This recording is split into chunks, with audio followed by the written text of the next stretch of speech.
రైతులకు ఆనునిత్యం అండగా నిలిచేందుకే రైతన్న మీకోసం కార్యక్రమం ద్వారా పంచసూత్రాలు అమలు చేయనున్నట్లు రాష్ట్ర మంత్రి కింజారపు అచ్చెన్నాయుడు ప్రకటించారు. ఘంటసాలలో రాష్ట్ర ప్రభుత్వం నూతనంగా ప్రవేశపెట్టిన రైతన్న మీకోసం కార్యక్రమాన్ని మంత్రి అచ్చెన్నాయుడు ఎమ్మెల్యే మండలి బుద్ధప్రసాద్ ప్రారంభించారు.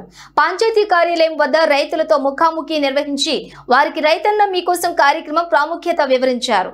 కృషి విజ్ఞాన కేంద్రంలో నిర్వహించిన సభలో మంత్రి ప్రసంగిస్తూ రాష్ట్ర ప్రభుత్వం రైతన్న కోసం నీటి భద్రత, డిమాండ్ ఆధారిత పంటలు, అగ్రిటెక్, ఫుడ్ ప్రాసెసింగ్, ప్రభుత్వం నుంచి మద్దతును ప్రాధాన్యత అంశాలుగా తీసుకుని ప్రణాళికతో ముందుకు సాగుతున్నట్లుగా వివరించారు. ఎమ్మెల్యే మండలి బుద్ధప్రసాద్ మాట్లాడుతూ ఘంటసాల వ్యవసాయ పాలిటెక్నిక్ కళాశాలకు సొంత భవనాలు నిర్మించాలని, భవదేవరపల్లి మత్స్య పాలిటెక్నిక్ కళాశాలకు మరిన్ని హంగులు సమకూర్చాలని విజ్ఞప్తి చేశారు. ఎమ్మెల్యే విజ్ఞప్తి మేరకు మంత్రి అచ్చెన్నాయుడు వ్యవసాయ పాలిటెక్నిక్ కళాశాల ప్రస్తుత ప్రాంగణం పరిశీలించి విద్యార్థులతో మాట్లాడారు. నూతన భవనం మంజూరుకు కృషి చేస్తామన్నారు.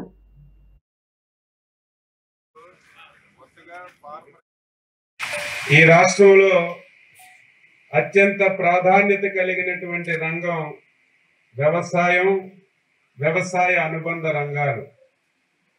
ఎందుకు అంత ప్రాధాన్యతని చెప్తున్నానంటే, రాష్ట్ర జనాభాలో 164 మంది ఈ రంగం మీదే ఆధారపడి జీవనం సాగిస్తున్నారు. దీనితో పాటుగా ఈ రంగం ద్వారా రాష్ట్ర ప్రభుత్వానికి కూడా ఆదాయం ఎక్కువగా వస్తున్నటువంటి రంగం కాబట్టి ఈ రంగానికి అంత ప్రాధాన్యత ఉన్న విషయం మనందరం కూడా ఒక్కసారి గుర్తు చేసుకోవాలని చెప్పి తెలియజేస్తున్నాను. ఇంత ప్రాధాన్యత రంగానికి ఏ ప్రభుత్వమైనా అత్యంత ప్రాధాన్యత ఇవ్వాలి.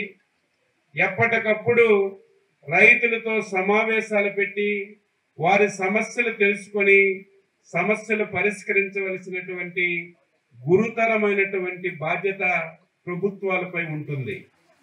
అయితే 1,04,000 మెట్రిక్ టన్నులు మనం సేకరించాల్సి ఉంటే నిన్నటి వరకు మనం 6,748 టన్నులు ధాన్యం కొనుగోలు చేసి దానికి 9,02,00,000 రూపాయలు వెనువెంటనే 4 గంటలు వేసిన ప్రభుత్వం మన ప్రభుత్వం చెప్పి మాట మనకు తెలుస్తుంది.